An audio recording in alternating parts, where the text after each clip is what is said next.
Ethan's ship drifted quietly above the green and purple planet, the sunlight glinting off its metallic surface. He had traveled farther than any human explorer had dared, seeking new plants and organisms that might help humanity understand the galaxy. The planet below seemed calm at first, with rolling hills and sparkling lakes, but Ethan had learned long ago that beauty in alien worlds often hid danger. As he stepped out of the ship, his boots sinking slightly into the soft bioluminescent grass, he saw them. A small group of aliens, their skin a mix of soft blue and silver, watched him from the edge of a nearby grove. Their large, reflective eyes blinked in unison, curious and cautious. Among them was a little girl, no older than 10 by human standards, with a round face, large ears, and a wide, innocent smile. Her eyes sparkled with uncontained excitement, though Ethan could see intelligence there too, sharp and lively. Lyra stepped forward before the others could, her tiny hands raised in a gesture of greeting. "You are a human," she said, her voice melodic and strange to his ears. "And you are here in our forest." "Why?" Ethan smiled gently. "I'm exploring," he said, trying to use gestures as well. "I want to learn. I mean no harm." Lyra tilted her head. "Learn?" she repeated, curiosity bright in her expression. Then, as if forgetting all caution, she ran forward, her feet making no sound on the soft grass. "You are brave," she declared, and then, after a moment's pause, added, "You will meet my sister." Before Ethan could ask more questions, Lyra had darted back to the group. A few moments later, she returned with another figure, taller, older, moving slowly. This was Celine. Ethan immediately noticed that she did not look at him, her eyes unfocused, as if she were looking through the world instead of at it. Her silver blue hair caught the sunlight, giving her an almost angelic glow. "Celine," Lyra said softly. "This is the human I told you about. He has come from far away." Celine's head tilted slightly, her expression unreadable. Then, without hesitation, she extended a hand. "I cannot see you," she said calmly, "but I can sense you. Are you kind?"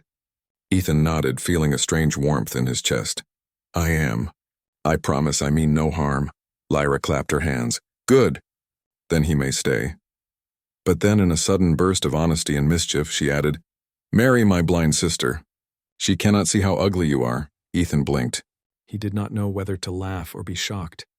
The little girl's boldness was unlike anything he had experienced in human society. I think we should get to know each other first," he said, carefully smiling. Lyra's eyes widened in mock offense. "You do not understand," she said. "In our world, people care so much about looks. But Celine, she does not. She can see with her heart. That is why I say, marry her. She will not know your face, only your courage and your kindness." Ethan realized that this girl, despite her small size and innocent appearance, was wise in ways far beyond her years. Her words made him pause. Could a bond be stronger than sight? Could trust and love matter more than appearances? Before he could answer, the air changed. A low growl echoed through the trees, and Ethan spun around. From the shadows, several alien predators, tall and sleek with shimmering scales, moved toward them. Lyra screamed, and Celine instinctively reached for her sister's hand. Ethan stepped forward, raising a small energy blaster. The creatures stopped, sensing his presence, but one leapt forward with terrifying speed. Ethan dodged and fired a warning shot. The predator hissed, then lunged again. He realized quickly that these creatures were not just dangerous. They were intelligent hunters testing him. Lyra grabbed a small device from her belt, pressing it to the ground. A shimmering barrier rose instantly around them, throwing the predators back. "You are strong," Lyra said, her voice trembling with excitement. "I did not think a human could fight like this." Ethan lowered the blaster, breathing heavily. "I've had to survive before," he said, "but it seems I have a teacher here too." He nodded to Lyra, who beamed with pride. Celine stayed calm, sensing the danger through the vibrations in the ground. She didn't need to see, she felt. The rest of the day passed with Ethan learning the alien colony's ways. He discovered that their society was rigid, obsessed with appearances. The elders valued beauty above all else, and Celine, though blind, had never been denied respect because she could not see herself. Lyra's innocence and honesty had always protected her sister from the cruelty of others, and now she was showing Ethan the same. By evening, they reached the colony's main settlement, a series of floating platforms connected by glowing bridges. The aliens were startled by Ethan's presence. Whispers rippled through the crowd. Humans were considered strange and ugly. Lyra held his hand tightly, ignoring the stares. "Do not worry," she whispered. "I will teach you how to survive here. Celine will see your heart, not your face." Ethan realized that Lyra's words were more than comforting. They were a lifeline. In a society obsessed with beauty, he had allies, two innocent souls who judged not by appearance but by character. He smiled at Celine, who extended her hand to touch his arm. The gesture was simple yet profound. He felt a connection deeper than words, as if trust had been formed in that single touch. That night, as the alien moons rose over the glowing forests, Ethan lay in a small tent with Lyra and Celine nearby. The little girl talked endlessly about their customs, their games, their festivals, and the importance of courage. She even teased him about marrying her sister again, giggling at his flushed expression. Celine, ever calm, simply listened.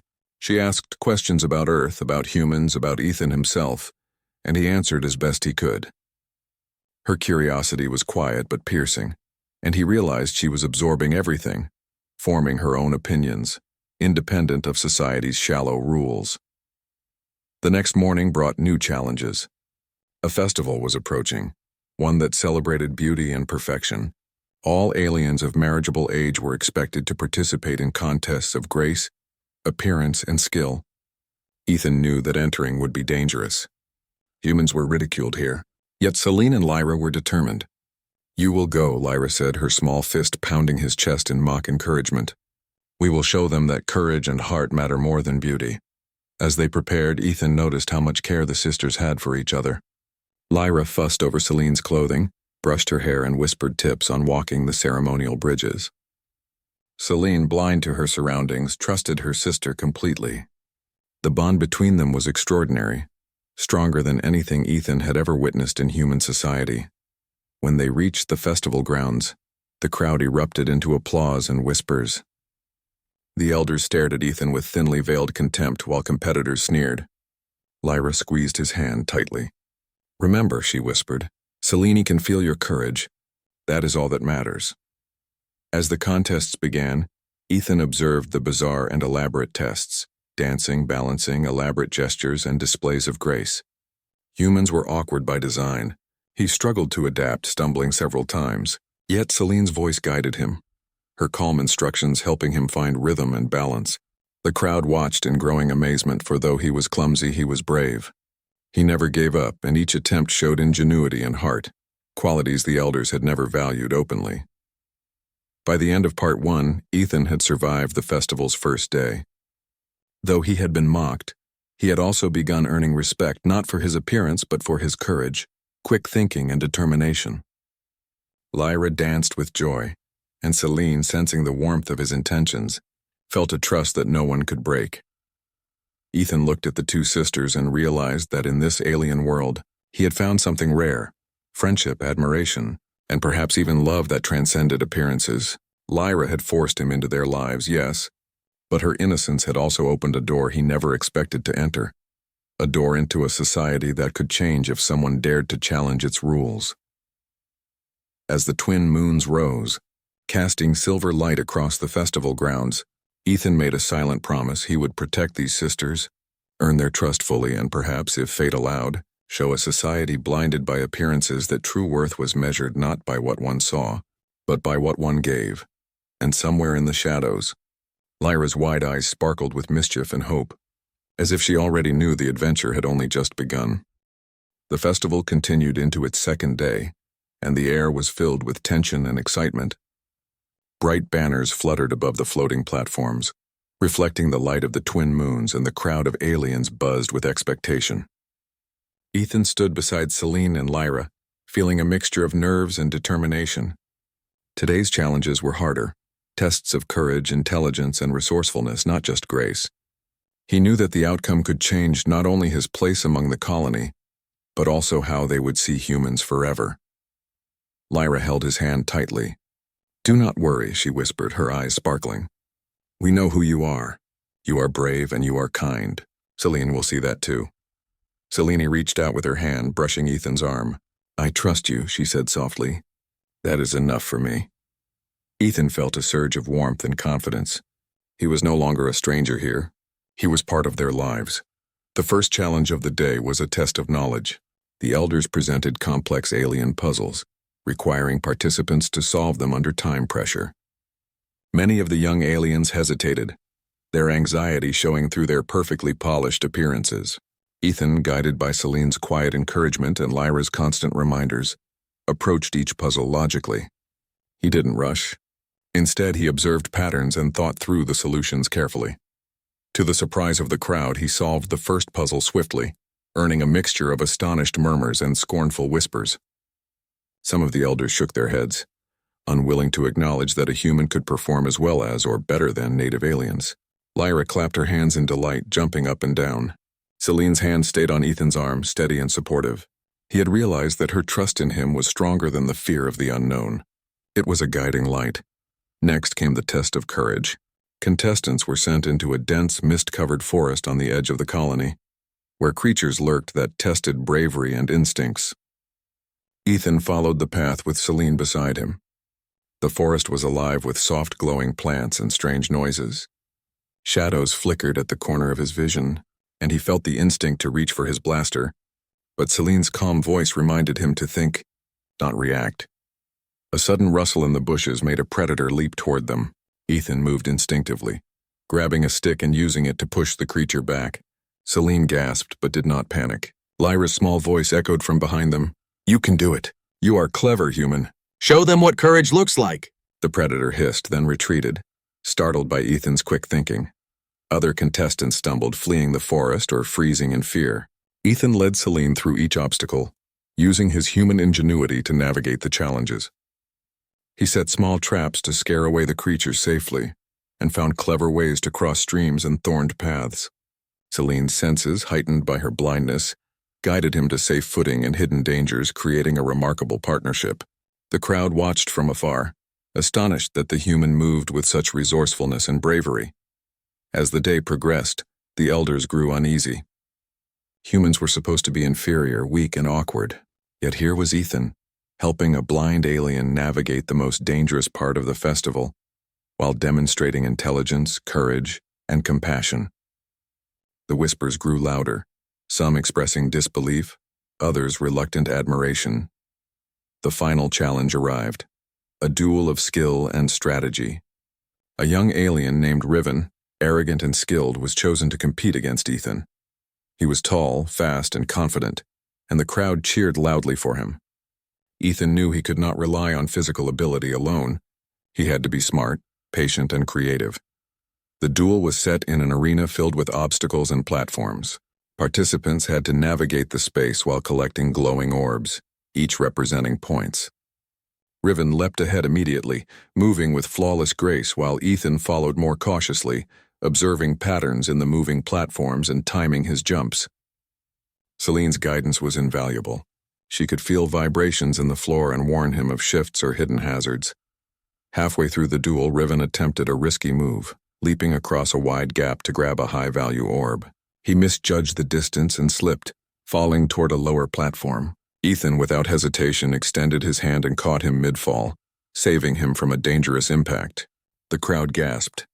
Riven stared in disbelief, unable to comprehend that the human had risked his own position to help him. Celine's voice was calm, but filled with pride. "You have heart, human. That is what matters." Lyra clapped and cheered, dancing in delight. Ethan felt a deep satisfaction. He was not here to compete for pride or glory. He was here to show that courage, kindness, and ingenuity could surpass appearance and social expectation. In the final moments, Ethan used a combination of careful timing and clever strategy to collect the remaining orbs. Riven, humbled and surprised, fell behind. When the final bell rang, Ethan had won, not through strength, not through perfection, but through patience, cleverness, and the trust he shared with Celine. The crowd was silent at first, shocked by the outcome. Then slowly, applause began to ripple through the audience. Some clapped reluctantly, others with genuine admiration. The elders, who had been most critical, stepped forward. They studied Ethan closely, their expressions unreadable, and then, to everyone's surprise, they nodded in approval. One elder said, "This human has shown what many of us could not see. True value is not in appearance, but in courage, intelligence, and heart." Lyra ran forward, hugging both Ethan and Celine. "I told you," she exclaimed. "You are brave. You are clever. You are perfect." Ethan laughed, ruffling her hair.